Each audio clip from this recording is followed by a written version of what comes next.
Jean Calvin, dont nous fêtons actuellement le 500e anniversaire de la naissance, puisqu'il est né en 1509, un peu au nord de Paris, à Noyon. Calvin, c'est pas un Américain, contrairement à ce que croient beaucoup de Français, ni un Suisse. Ouais, c'est un Français dont déjà, il y a une modernité de Calvin simplement par sa langue, parce que la langue de Calvin, euh, quand on la compare à celle de ses contemporains, de Rabelais, etc., est une langue beaucoup plus moderne et qui prépare, qui ouvre la voie à la langue de Montaigne, de Descartes.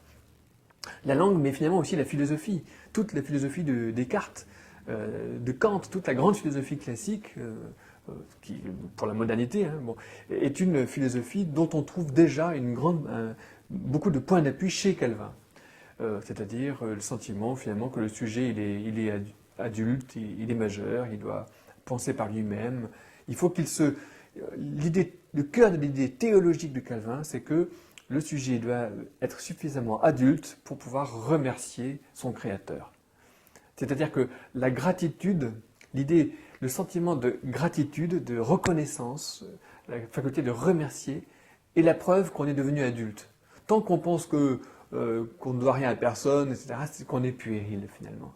Et donc, au lieu d'opposer l'autonomie responsable du sujet adulte et la gratitude, il faut les penser ensemble. Ils vont ensemble. C'est sans doute cela que la modernité européenne a peu à peu oublié. Qu'au cœur de la responsabilité, de l'accès à la majorité, à l'état adulte, dans la foi, dans la politique, dans la culture, dans les sciences, etc., il y a d'abord le champ, je dirais, de reconnaissance d'un sujet devenu adulte, qui peut dire merci à son Créateur. Ça, c'est tout à fait fondamental. C'est une idée théologique et qui est au cœur de la modernité. Alors, oui, Calvin, il est moderne, il est actuel, il devance la modernité sur beaucoup de points, d'une certaine manière. C'est pas fini. C'est une modernité encore inapprochable, inapprochée. Une modernité inachevée, en tout cas. Je vous prends deux ou trois exemples.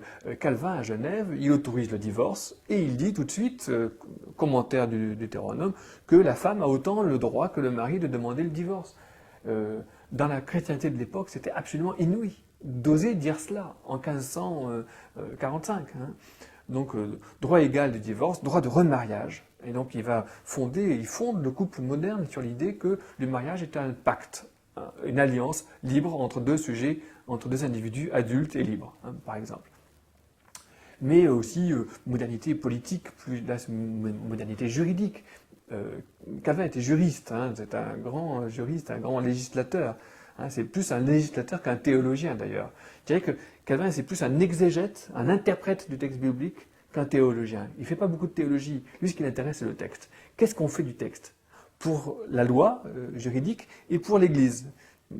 Herméneutique, on va dire, exégèse, interprétation du texte biblique. C'est vraiment ça son double axe. Et donc en politique, oui, il invente beaucoup de choses. Il invente justement la séparation, contrairement à l'image que nous avons de Calvin à Genève, il invente la séparation du politique et du théologique. Et il refuse que le conseil de la ville de Genève, les magistrats de Genève, viennent obliger l'Église à faire certaines choses. Il y a une indépendance de l'Église par rapport à l'État, comme il y a une indépendance de l'État par rapport à l'Église. Hein, ce sont deux registres différents. Et en ce sens-là, il est vraiment contemporain de l'effort de Machiavel pour séparer le politique et la religion. Cet effort qui est très important dans la modernité européenne et qui, justement, trop souvent aujourd'hui, quand on le raconte après coup, on pense que c'est des conquêtes de la laïcité contre la religion. Mais pas du tout. C'est de l'intérieur de la religion elle-même, c'est de l'intérieur de la théologie réformée, calviniste, qu'est venue l'idée qu'il fallait séparer, qu'il fallait que l'Église a une autre fonction que l'État, que la société politique, et donc il faut distinguer les fonctions. Ce sont deux choses complètement différentes, pour des motifs proprement théologiques. L'Église n'a pas à se mêler du politique. Ce sont deux registres différents. La modernité de Calvin, elle est aussi sur le plan scientifique. Calvin est un discours très très très favorable au développement des sciences pour une raison très simple, c'est qu'il suppose, il est persuadé qu'au fur et à mesure que nous découvrons le monde qui nous entoure, nous mesurons encore plus combien le Créateur est puissant et grand, etc. Mais il fait cela non pas du tout en essayant de mettre la science sous la tutelle de la théologie, mais au contraire en montrant l'indépendance, l'autonomie de la science. On est adulte, ce sont les sciences adultes. La physique est adulte, elle n'a pas besoin de l'astrologie, elle n'a pas besoin de l'alchimie, elle n'a pas besoin de... Voilà, ce sont les sciences qui sont adultes. Et d'ailleurs, ça se voit très bien quand il fait le commentaire de la Genèse, du livre de la Genèse, où il est dit que le monde est fait en 7 jours. Il dit, mais c'est un livre poétique. Il faut voir quelle est la fonction de ce livre, la fonction littéraire de ce livre, et de placer le lecteur, l'auditeur, en position d'admiration. Donc c'est un chant de gloire, c'est un chant poétique. On ne va pas prendre les versets de la Genèse comme des théories scientifiques.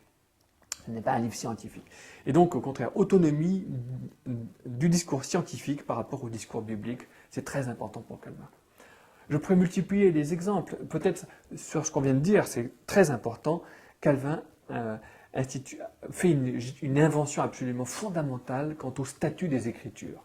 Les Écritures, elles étaient sacrées. Elles étaient sacrées à l'intérieur d'une grande tradition. Elles étaient tellement sacrées qu'elles étaient protégées et qu'on interdisait de lire la Bible pratiquement, tellement c'était sacré. C'était le sacré du sacré.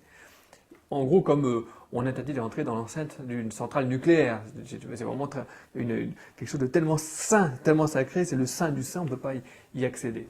Et on a brûlé des gens parce qu'ils avaient une Bible à la main, parce qu'ils avaient un Nouveau Testament, il ne faut jamais oublier ça. Hein, que toute la persécution du protestantisme est due à ça. Les gens, ils osaient prendre la Bible. Mais c'est parce que la réforme est contemporaine d'un bouleversement technologique majeur qui est l'imprimerie. Et à partir du moment où la Bible peut être imprimée, se multiplier comme des petits pains, se pose un problème d'autorité absolument gigantesque. C'est que n'importe qui peut ouvrir la Bible et dire « mais ce qu'ils me disent là, mais c'est faux ». Et donc du coup, là en effet c'est une bombe. C'est une bombe à retardement, ça peut tout faire péter. Ça peut faire péter l'État, ça peut faire péter l'Église, et ça fait péter, ça fait tout péter. Et alors Calvin, il voit ça, il est contemporain de ce mouvement-là, qui est justement la Renaissance évangélique, la Réforme, le début du protestantisme, et il va devoir canaliser tout ça. Et pour canaliser ça, il faut qu'il régule le statut des Écritures. Alors c'est quoi ces Écritures qui sont le fondement de toute autorité? D'accord. Qu'est-ce que c'est? Eh bien, il dit, il n'y a rien de divin, il n'y a rien de magique à l'intérieur des syllabes, parce que sinon, on fait de la superstition. Calvin est d'abord contre les pseudo-superstitions. Il ne faut adorer que Dieu. Et donc, si on se met à adorer chaque petit signe, on va adorer, on refait de la superstition, on croit que chaque syllabe est pleine de Dieu. Mais non, mais Dieu, il est avant, il est ailleurs, il est plus grand, il est partout, il est devant, il est demain, il est hier, il est partout. Et donc, il n'est pas enclos dans des petites syllabes, il dépasse. Et donc, le texte n'a de sens que dans la mesure où il nous vient d'ailleurs et où il va ailleurs. À qui est-ce qu'il parle? Il faut restituer l'arc entier de l'émission et de la réception pour que ce texte prenne sa vraie valeur. Et si on s'arrête, si on croit que, comme il dit, il a une très jolie formule, il dit « je ne veux pas qu'on vienne me dire qu'il y ait S syllabes, quelque majesté enclose ». C'est pas fermé dedans. Alors, il faut au contraire donc réouvrir, retendre cet arc tout entier pour que la parole reprenne toute sa puissance, qui est la puissance qui lui vient de Dieu et qui est destinée aux hommes, à tous les hommes. Alors ça, c'est vraiment une invention tout à fait majeure et qui n'a cessé d'être discutée. Il y a toute la philosophie classique, Hobbes, Spinoza, Bayle, enfin bon, tous les auteurs de la philosophie moderne discutent du statut des Écritures à partir de Calvin. Vous voyez, ça c'est vraiment une chose très importante de l'actualité de Calvin, une actualité qui est encore je dirais, inachevée, c'est pas fini encore.